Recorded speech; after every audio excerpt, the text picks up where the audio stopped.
اب یہ جو 2-2.5 منٹ کی زندگی ہے،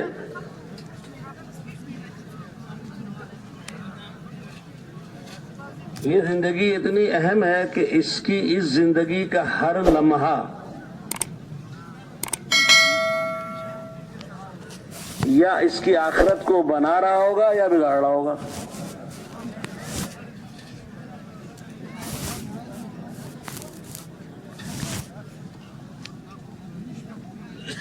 کیونکہ انسان کے عمل، جو بھی عمل اس کے بدن سے ظاہر ہوتا ہے،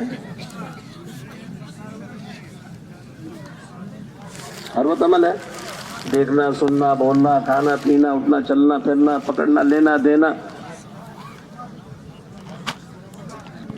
اب یہ عمل جو اس کے بدن سے ظاہر ہو رہے ہیں،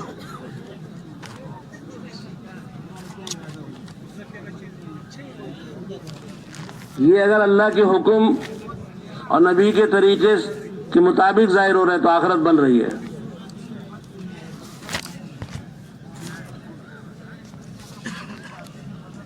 اگر یہ اس کے خلاف ظاہر ہو رہے ہیں تو آخرت بگڑ رہی ہے۔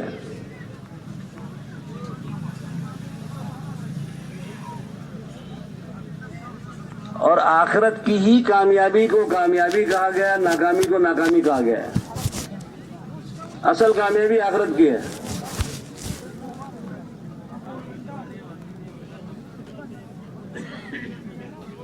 یوں کہا کہ کامیاب وہ شخص ہے جو جہنم سے بچ گیا، جنت میں چلا گیا، بس یہ کامیاب ہے۔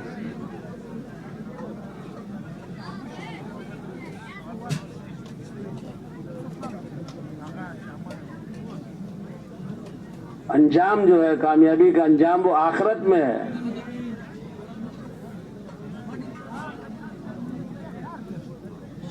دنیا میں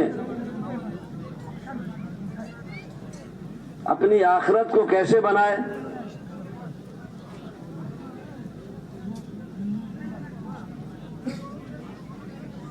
یہ سمجھانے کے لیے اللہ پاک نے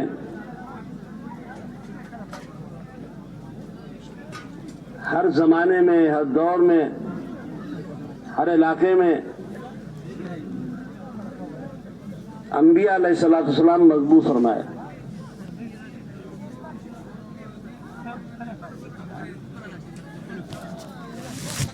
اور انبیاء علیہ السلام کی جو بعثت کا مقصد ہوتا تھا کہ انسان کو یہ بتانا ہوتا تھا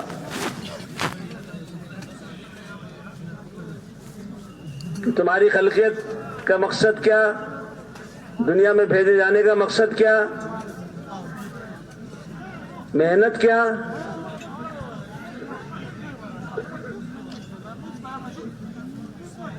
یہ انبیاء علیہ السلام آ کے سمجھاتے تھے انسانوں کو کہ اللہ نے کیوں پیدا کیا، کیوں دنیا میں بھیجا، اور یہاں سے کہاں جائے گا۔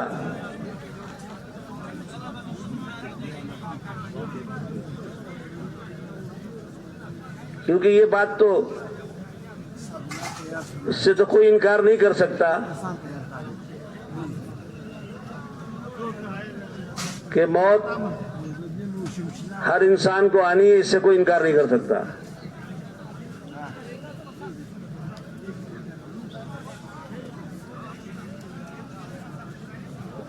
دہریہ ہو، خدا کا انکار کرے، لیکن اس کا انکار دہریہ بھی نہیں کر سکتا کہ موت نہیں آئے گی۔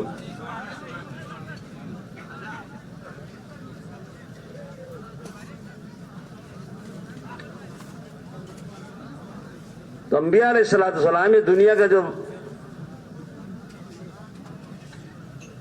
میں جو انسان آیا ہے، اس میں زندگی گزارنے کا طریقہ بتاتے تھے جس سے آخرت بن جائے۔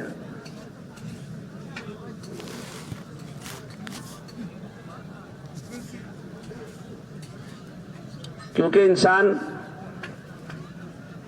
دنیا کی پھیلی ہوئی چیزوں میں پھنس کر غافل ہو جاتا، اور شیطان اور نفس اس کے دشمن اس کو غفلت میں ڈالتے ہیں۔ یہ اللہ پاک نے مہربانی کی انسانوں پر، کیونکہ انسان کو سب سے زیادہ قیمتی بنایا۔ اور انسان سے اللہ پاک محبت بہت زیادہ کرتے، سب سے زیادہ انسانوں سے محبت.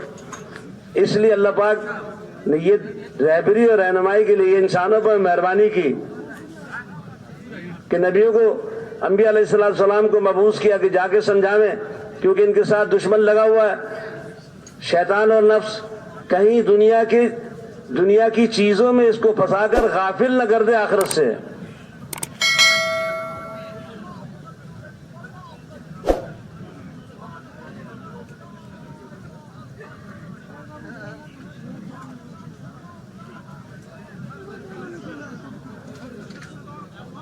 بٹھا دو اس کو.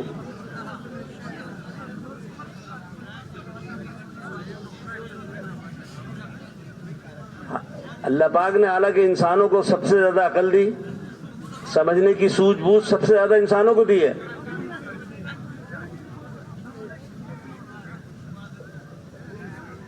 اور امتحان کے لیے دنیا میں بھیجا.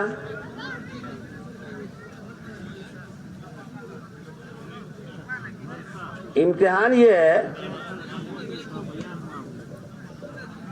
شیطان و نفس یہ امتحان کے لیے ہے، امتحان ہے اس میں.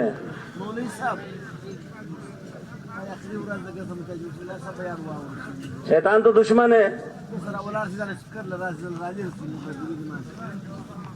اس لیے دشمن ہے کہ اس کی وجہ سے انسان کی وجہ سے شیطان ہوا. اگر انسانوں کو سجدہ کرنے کے لیے اللہ پاک نے کہا تو سجدے کا انکار کیا تو اللہ نے شیطان بنا دیا، مردود کر دیا. تو یہ بھی نیچے آیا، انسان بھی آیا.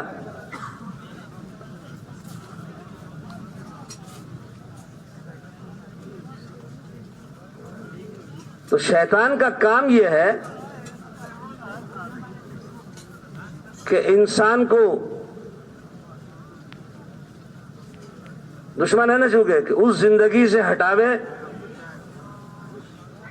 جو زندگی اللہ پاک چاہتے ہیں، جو طریقہ اللہ پاک سے ہٹاتا ہے.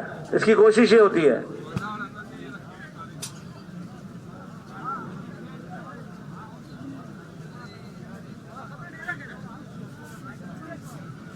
اور اگر انسان محنت صحیح نہ کرے تو اس میں پھنس بھی جاتا ہے.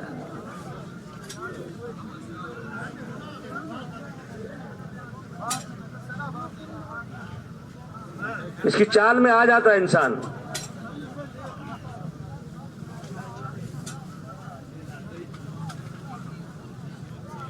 کیونکہ جو کچھ انسان کو نظر آ رہا ہے، جو کچھ انسان کو نظر آ رہا ہے، جہاں تک انسان کی نظر پہنچ سکتی ہے، یہ اس کو حاصل کرنے میں اپنی کامیابی سمجھتا ہے. یہ شیطان سکھا رہا ہے.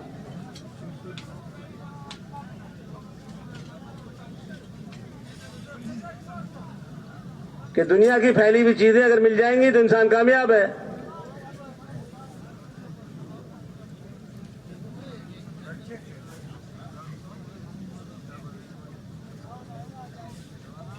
اس لیے انبیاء علیہ السلام آ کر غیب کی خبریں بتاتے تھے، غیب کی، جو انسان کو نظر نہیں آتا.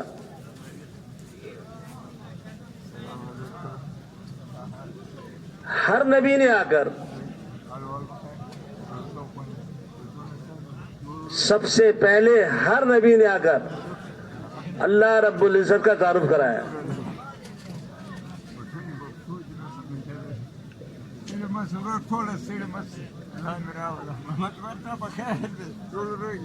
اس لیے ہر نبی کا ایک کلمہ مشترک ہے، لا الہ الا اللہ.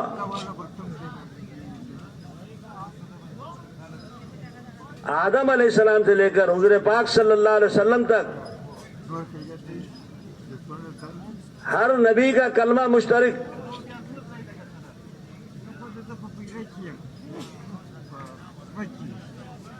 شریعت الگ تھی اپنے اپنے دور کی، لیکن کلمہ لا الہ الا اللہ مشترک. اس کا مطلب کہ اتنی اہم بات ہے یہ، اتنی قیمتی بات ہے یہ، کہ ہر انسان کا اس کلمے کو سمجھنا اس کی حقیقت کو جاننا اور اس کے مطابق اپنے یقین ایمان کو بنانا یہ ہر انسان کی بنیادی ضرورت ہے.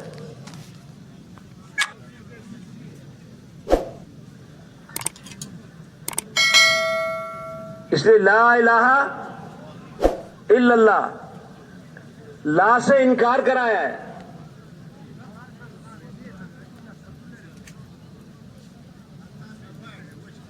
کہ کائنات کی جتنی شکلیں ہیں، جتنی صورتیں ہیں،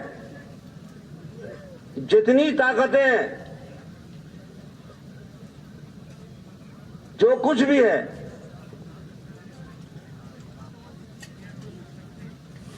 ان سب کا قدرت کے مقابلے میں انکار کرو کہ ان سے کچھ نہیں ہوتا. لا الہ خالی بول نہیں ہے یہ.